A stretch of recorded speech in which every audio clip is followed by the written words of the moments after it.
امیر المومنین خلیفۃ المسلمین خلیفہ اول بلا فصل حضرت سیدنا ابو بکر صدیق رضی اللہ تعالیٰ عنہ کی سیرت پر، آپ کے فضائل اور کمالات پر چند باتیں۔ قرآن مجید فرقان حمید میں اللہ کریم نے فرمایا والذی جاء بالصدق وصدق بہ، فرمایا وہ جو سچ لے کر تشریف لائے اور وہ جنہوں نے اس سچ کی تصدیق کی، اولئک ھم المتقون، یہی اللہ سے ڈرنے والے ہیں۔ جو سچ لے کر تشریف لائے اور جنہوں نے سچ کی تصدیق کی۔ نبی کریم صلی اللہ علیہ وسلم کو اللہ تبارک و تعالیٰ نے بے شمار لاتعداد معجزات عطا فرمائے۔ حضور کو اللہ تبارک و تعالیٰ نے بے شمار کمالات سے نوازا۔ حضرت عبداللہ بن رواحہ رضی اللہ تعالیٰ عنہ فرمایا کرتے تھے کہ حضور صلی اللہ علیہ وسلم کوئی معجزہ بھی نہ دکھاتے تو حضور علیہ السلام کا چہرہ ہی ایسا تھا کہ لوگوں نے دیکھتے جانا تھا اور کلمہ پڑھتے جانا تھا۔ نبی پاک صلی اللہ علیہ وسلم کو اللہ نے بڑے کمالات دیے۔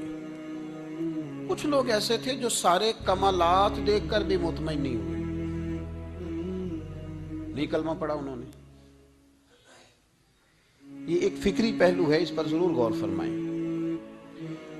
جب جنگ ہوتی ہے ذاتی مفادات کی، اور جب انسان کو یہ غلط فہمی سما جاتی ہے کہ مجھے بھی کچھ پتا ہے، مجھے بھی کچھ آتا ہے، اور جب اس کا یہ ذہن بن جاتا ہے کہ میں نے ہر چیز کو پہلے اپنی چھوٹی سی عقل کے دائرے میں رکھ کے اچھی طرح سے پرکھنا ہے، اگر میری عقل پر چیز پوری آئے گی تو قبول کروں گا ورنہ قبول نہیں کروں گا۔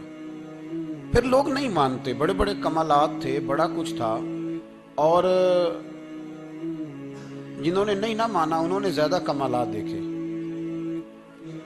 نہیں مانا۔ ابو جہل کتنی دفعہ معجزہ طلب کرنے آیا، کبھی کہا کہ مجھے بتائیے میری مٹھی میں کیا ہے، اگر آپ بتا دیں گے تو کلمہ پڑھ لوں گا۔ تو حضور علیہ السلام نے فرمایا اگر تیری مٹھی میں جو ہے وہی بتا دے کہ میں کون ہوں تو پھر پڑھ لو گے۔ کنکریوں نے کلمہ پڑھا، اس نے نہیں پڑھا۔ معجزہ دیکھا، اس نے معجزہ مانگا۔ اس نے کہا کہ اگر چاند کے 2 ٹکڑے ہو جائیں تو پڑھ لوں گا کلمہ۔ چاند کے 2 ٹکڑے حضور نے کر دیے، چاند 2 ٹکڑے ہوا، کوہ صفا کی پہاڑی کے بیچ آدھا ادھر گیا آدھا ادھر گیا، دوبارہ جا کے جڑا، اس نے دیکھا، کہنے لگا اوہو میں تو سمجھتا تھا کہ معاذ اللہ آپ کا جادو صرف زمین پہ چلتا ہے، آپ کا تو آسمانوں پہ بھی چلتا ہے۔ اس نے بڑے کمالات دیکھے لیکن کلمہ نہیں پڑھا۔ حضرت ابو الحسن خرقانی رحمۃ اللہ علیہ ایک درویش تھے۔ ہم جو درویشی اور فقیری اور ان لوگوں کو ماننے والے لوگ ہوتے ہیں، ان میں بحث کم سے کم ہوتی ہے، ان میں اپنا آپ بڑھانے کی عادت کم سے، اس میں ماننے کا مزاج ہوتا ہے، اور وضاحت بھی نہیں لوگ طلب کرتے، اشاروں سے بھی بات مان جاتے ہیں۔ غلامی اسی کا نام ہے، اشارہ آپ کر دیں بات ختم ہو گئی، طے ہو گیا مسئلہ، اتنی زیادہ لمبی تو بات ہی کوئی نہیں۔ حضرت ابو الحسن خرقانی تقریر کر رہے تھے، بات کر رہے تھے، تو کسی نے کہا کہ آپ حضرت بایزید بسطامی رحمۃ اللہ علیہ کے سجادہ ہیں، تو حضرت بایزید کیسے آدمی تھے؟ تو فرمانے لگے حضرت بایزید کو جو دیکھتا تھا وہ کلمہ پڑھ جاتا تھا۔ اب آپ نے تو ماشاءاللہ قبول کر لیا، لیکن وہ جو سامنے بیٹھا تھا اس کی سمجھ میں بات نہیں آئی۔ وہ کہنے لگا حضور آپ نے کہہ دیا ہے پر میری عقل میں تو نہیں نہ آتا، نہیں آتا جس کی عقل میں تو پھر اس کی عقل میں نہیں آتا۔ میں اکثر کہتا ہوں کہ بہت سارے لوگ ہیں جن کا کوئی پیر نہیں، اور ان کا ہو بھی نہیں سکتا، ان کا کوئی پیر اس لیے کہ مطلب اتنا سیاںا بندہ اس کا کوئی پیر ہو جائے۔ اور میں تو پیروں کو مشورہ دوں گا کہ مہربانی کرنا ان کے پیر بننا بھی نہ، یہ بڑا مشکل کر دیں گے آپ کے لیے جینا۔ تو بہتری اسی میں ہوتی ہے کہ انسان سمجھے چیزوں کو اور دائروں کے اندر باتوں کو تسلیم کرنے کی عادت بنائے۔ تو کہا کہ جو دیکھتا تھا حضرت بایزید کو کلمہ پڑھ جاتا تھا، تو حضرت ابو الحسن خرقانی سے وہ شخص کہنے لگا جی بابا جی آپ عجیب بات کر رہے ہیں کہ دیکھا اور کلمہ پڑھ گیا، بندہ بندہ دیکھنے سے کیسے کلمہ پڑھ سکتا ہے؟ ابو جہل نے بڑی جگہ حضور کو دیکھا تھا، اس نے تو کلمہ نہیں پڑھا۔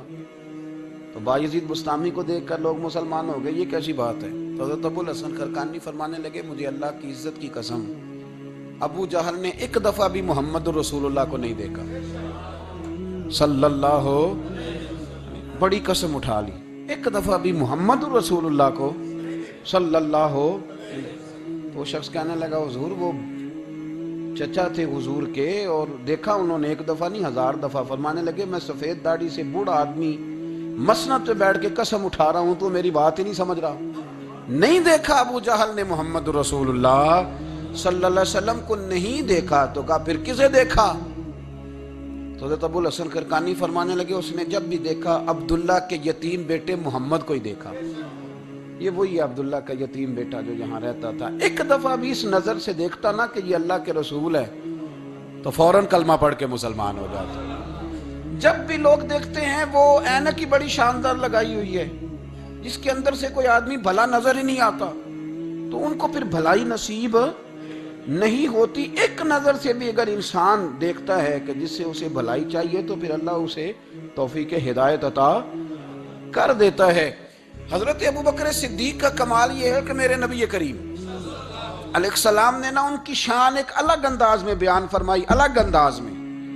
محبوب فرمانے لگے میں نے جس کے سامنے بھی دین پیش کیا اس نے دلیل مانگی۔ ایک بات آپ کو بتاؤں، یہ میری بات یاد رکھنا، اس کو کبھی نہ بھلانا، جو اپنوں سے دلیل مانگتا ہے نا وہ اپنا ہوتا ہی نہیں۔ اپنوں سے دلیل مانگ لی اس نے بغیر دلیل کے، بغیر حیل و حجت کے، یہ ایک بات ہے، میں اس کو سمجھاؤں گا نہیں، نہ کھولوں گا، بس کہہ کے گزر جاؤں گا، اس کو سمجھ لیں اگر آپ کی سمجھ میں آئے تو۔ جس نے اپنوں سے دلیل مانگی نا، جس نے وضاحت مانگی، جس نے ثبوت مانگا، وہ اپنا تھا ہی نہیں، تو کیا ضرورت پڑی تھی کہ وہ دلیل مانگتا، وضاحت پوچھتا۔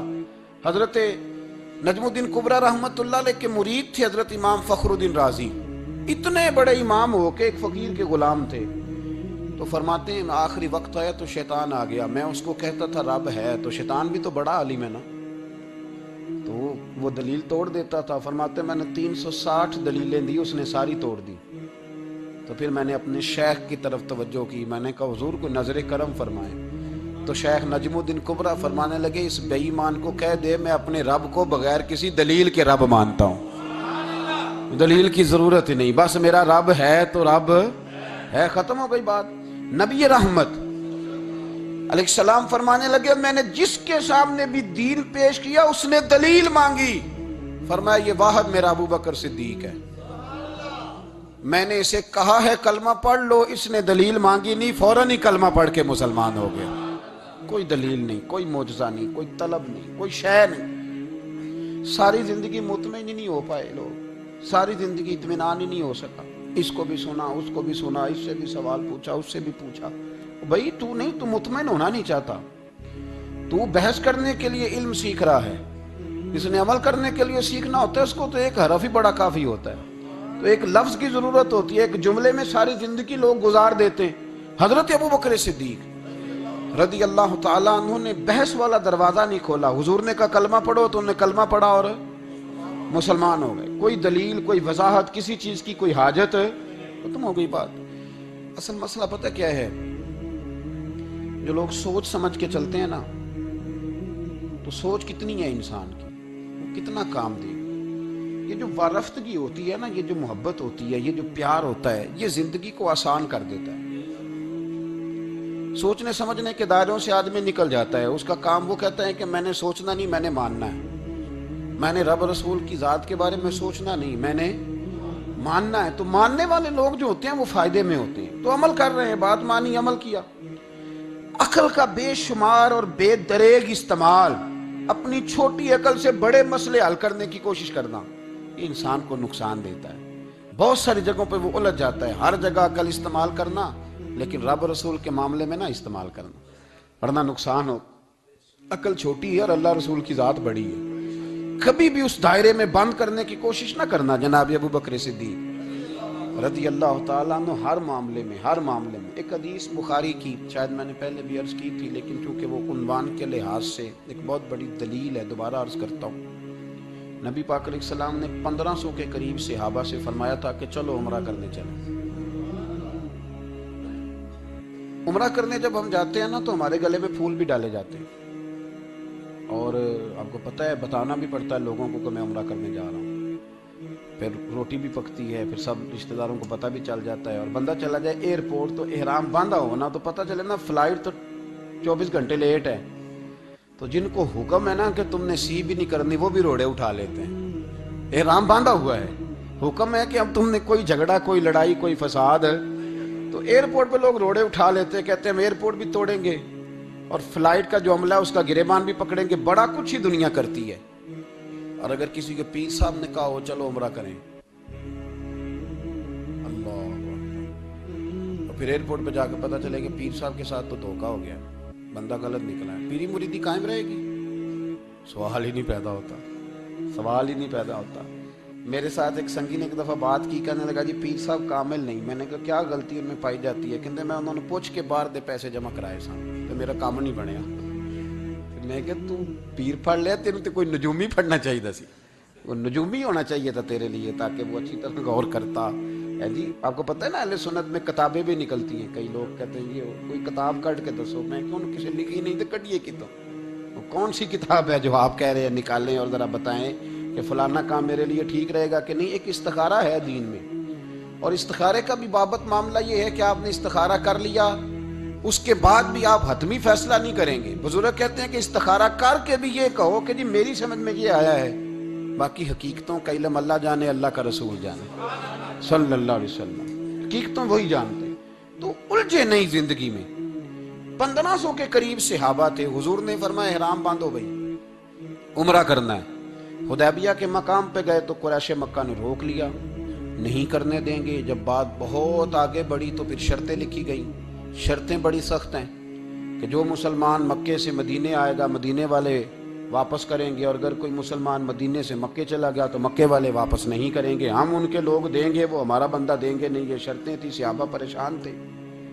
اب جب شرطیں طے ہو گئیں، شرطیں بھی سخت ہیں، نبی کریم علیہ السلام نے فرمایا بھی احرام کھول دو، فلائٹ کل نہیں جانی، پرسوں نہیں جانی، یعنی ہم اس سفر میں عمرہ کار ہی نہیں رہے، احرام کھول دو۔ تو امام زرقانی کہتے ہیں سب لوگ پریشان تھے، سب سے پہلے حضرت ابو بکر صدیق اٹھے، سب سے پہلے اٹھے، اٹھ کے احرام کھولا۔ ایک شخص نے کہا آپ کو بڑی جلدی ہے، تو آپ فرمانے لگے جلدی والی بات ہی کوئی نہیں، حضور کے کہنے پر باندھا تھا، نبی پاک کے کہنے پر کھول دیا ہے، ختم ہو گئی بات۔ حضور نے فرمایا باندھ لو تو ہم نے باندھ لیا، حضور نے کہا کھول دو تو ہم نے کھول دی، جلدی والی کیا بات ہے؟ صحیح بخاری کے لفظ ہیں، حضرت عمر کہتے ہیں کہ میری سمجھ میں بات نہیں آتی تھی، دب کے صلح کیوں کریں، ہم تو 313 تھے، تو ہم نے بدر میں ان کو بھگا دیا تھا، اب تو ہم 1500 ہیں، تو ہم ان سے قتال کریں گے، لڑائی کریں گے، جنگ ہوگی۔ حضرت عمر فاروق رضی اللہ تعالیٰ عنہ فرماتے ہیں حضور نے شرطیں طے کر لیں، بات لکھی گئی، میں نبی پاک کے حجرے میں داخل ہوا، خیمہ لگا ہوا تھا، میں نے جاتے ہی اپنے جذبہ جہاد کا اظہار کیا اور بڑے جلال میں یا رسول اللہ آپ سچے رسول ہیں؟ بالکل سچا ہوں، قرآن سچا ہے، بالکل سچا ہے، اسلام سچا ہے، بالکل سچا ہے، حضور ہم دب کے صلح کیوں کریں؟ نبی کریم علیہ السلام نے فرمایا عمر تجھے تیری ماں روئے، میں اللہ کا رسول ہوں، میں وہی کہتا ہوں جو میرا رب مجھے حکم ارشاد فرماتا ہے۔ کہتے میں نے فوراً عرض کی یا رسول اللہ صلی اللہ علیہ وسلم آپ نے فرمایا نہیں تھا کہ عمرہ کریں گے؟ تو حضور نے فرمایا کہا تو عمرہ کریں گے، یہ تو نہیں کہا تھا کہ اسی سال ہی کریں گے، کریں گے تو کریں گے۔ جناب عمر کہتے میں واپس تو آ گیا پر وہ میرے اندر جو جذبہ جہاد تھا ابھی ٹھنڈا نہیں ہوا۔ چند قدموں کے فاصلے پہ ابو بکر صدیق کا خیمہ تھا، کہتے میں ان کے خیمے میں جھک گیا، وہی سوال میں نے دہرائے، وہی میں نے کہا عمر ابو بکر یہ سچے رسول ہیں؟ کہا بالکل سچے ہیں، قرآن سچا ہے، سچا ہے، اسلام سچا ہے، سچا ہے، تو پھر ہم دب کے صلح کیوں کریں؟ جناب عمر فرماتے ہیں میں قربان جاؤں ابو بکر کے لفظوں میں بھی فرق کوئی نہیں آیا، حروف بھی اتنے ہی جتنے نبی کریم نے ادا کیے تھے۔ حضرت ابو بکر فرمانے لگے عمر تجھے تیری ماں روئے، وہ اللہ کے رسول ہیں، مرضی سے بات نہیں کرتے، وہی کہتے ہیں جو رب انہیں حکم ارشاد فرماتا ہے، بئی نہیں وہی لفظ۔ فرماتے میں نے فوراً کہا، میں نے کہا ابو بکر حضور نے فرمایا نہیں تھا کہ عمرہ کریں گے؟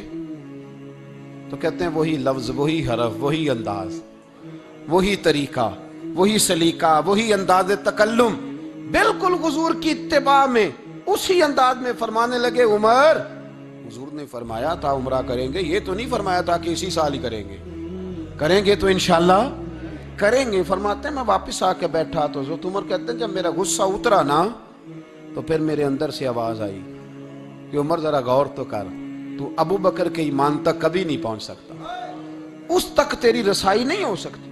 میرے بھائی اتنی بحثیں ہیں ہمارے زمانے میں، اتنا الجھاؤ ہے، یعنی ہر بندہ رائے کا اظہار کرنا ضروری سمجھتا ہے، ہر بندہ کہتا ہے جی میرے خیال میں، ہر بندہ کہتا ہے جی میرا ذہن یہ ہے، بلکہ کچھ تو کہتے ہیں میں اندر کی خبر نہ دوں آپ کو، یعنی اب پتہ نہیں اس کے پاس اندر کی خبریں کیسے آئی ہیں، وہ سمجھ میں نہیں آتی بات۔ کچھ لوگ کہتے ہیں 35-40 سال ہو گئے جی علماء کو سن رہا ہوں، تو میں کہتا ہوں کہ میرا تو خیال ہے کہ 35 دن بھی بندہ کسی کو سن لے تو سیاںا ہو جاتا ہے، تو 35 سال سے اگر آپ کی سمجھ میں نہیں آئے تو پھر زمین ہی بنجر ہے، پھر مہربانی کریں یہ ٹائلیں اکھیڑ کے نا تو نیچے سے کچی زمین نکالیں تاکہ کوئی بات سمجھ میں آئے۔ اگر 40 سال ہو گئے، 40 سال، میں ایک اجتماع میں حاضر تھا، ابھی بھی میں عرض کر رہا تھا، تو وہ صاحب مجھے کہنے لگے کہ حضرت صاحب میں نے نا فلاں عالم کو بھی بلایا، فلاں کو بھی بلایا، فلاں کو بھی بلایا، فلاں کو بھی بلایا، اب آپ کو بلایا ہے، تو اس طرح کر کے میرے ساتھ رویے ہیں، بڑا الحمدللہ پیار ہے۔ تو میں نے ان سے پوچھا آپ نماز پڑھتے ہیں؟ انہوں نے لگا نہیں۔ کچھ اور باتیں پوچھی تو جواب نفی میں آیا، تو میں نے کہا کہ اب آپ نے مہربانی کرنی ہے، اتنے علماء کا نام نہیں لینا، کیونکہ پھر تو بزرگوں کے بارے میں لوگ شک کریں گے کہ انہوں نے اس کو دیا کیا ہے۔ تو ایک بزرگ کی بات سنتے ہیں تو کئی دنوں تک وہی ہمیں بڑا تر و تازہ رکھتی ہے، اور آپ کو اتنے عرصہ ہو گیا تو آپ نے حاصل کیا کیا ہے؟ صرف باتوں کا گورکھ دھندا، لفظوں کا ہیر پھیر، جملوں کا الٹ پلٹ کرنا، یہ زندگی ہے؟ یہ زندگی ہے صرف باتیں کیلو کال سن لی آ گئے؟ نا، اسے ذرا آگے نکلیں، عمل کب کرنا ہے میرے بھائی؟ یہ بحثیں، یہ ابحاث، یہ لمبے چوڑے معاملات، یہ طے۔ بزرگوں میں نا ایک صنف ہے مرید ہونا اور ایک ہوتا ہے طالب ہونا، یہ دو باتیں، یعنی آپ کہیں گئے اس کے مرید ہو گئے تو پھر کسی اور جگہ کسی بزرگ سے نسبت ہوئی تو وہاں آپ طالب۔ میرے پاس کچھ لوگ آتے ہیں کہتے ہیں آپ طالب کر لیں، تو میں کہتا ہوں آپ مہربانی کریں ایک کی نوکری کریں، وہ بڑی مشکل ہے تو جگہ جگہ پہ جانے کی کیا ضرورت ہے؟ مطلب میں انکار نہیں کرتا کسی ایسی چیز کا جس کو بزرگوں نے رائج کیا، لیکن سمجھے نا، مطلب ایک کی بات پوری سنی نہیں گئی ہم سے، آپ خیر کی بات ہر جگہ سے سنیں، ہر جگہ سے، لیکن یہ صرف وہ تعلق بنانے کی کوشش کرنا کہ جس سے تھوڑا سا رابطہ بن جائے، جس سے تھوڑا سا تعلق بن جائے، جس سے تھوڑا سا نا پتہ چل جائے، اس سے نکلیں، سیکھنے کا ماحول بنائیں۔ اتنی عقل کے گھوڑے نہ دوڑائیں کہ عقل بھی بیچاری تھاکی جائے اور کوئی چیز ہاتھ بھی نہ آئے، کچھ کریں، عمل کریں۔ لیکن ایک جگہ پہ میں حاضر تھا تو وہاں دستار فضیلت کا جلسہ تھا، تو ایک مولانا نے تقریر کی، جس طرح تاجر کہہ لیتا ہے نا جی میں الحمدللہ اگر کمائی کرتا ہوں تو غریبوں کو بھی دیتا ہوں، سمجھا لیا نا اپنے آپ کو۔ رشوت لینے والے نے بھی ایک دلیل گاڑ لیا، وہ کہتا ہے میں امیروں سے نہیں، میں غریبوں سے نہیں لیتا، تو امیروں کا حساب لینے کی ڈیوٹی اللہ نے آپ کی لگائی ہے کہ آپ حساب کریں امیروں کا کہ وہ کیا کر رہے ہیں۔ یہ ہم نے نا یہ دلیلیں گھڑ لی ہیں، یہ ہم نے دلیل گھڑ لی ہے کہ وہی اپنے آپ کو مطمئن کرنے کے لیے۔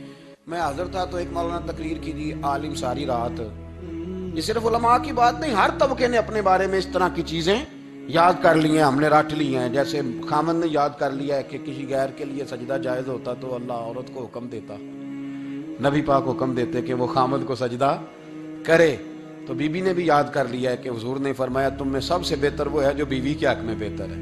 سب نے اپنی اپنی مرضی کی چیزیں، دوسری کی مرضی کی چیز کسی نے یاد نہیں کی، سب نے اپنی اپنی مرضی کی چیزیں یاد کر لی۔ تو مولانا تقریر کر رہے تھے، کہنے لگے جی حضور نے فرمایا ہے کہ عالم ساری رات سویا رہے اور عابد ساری رات عبادت کرتا رہے، درجہ پھر بھی عالم کا زیادہ ہے۔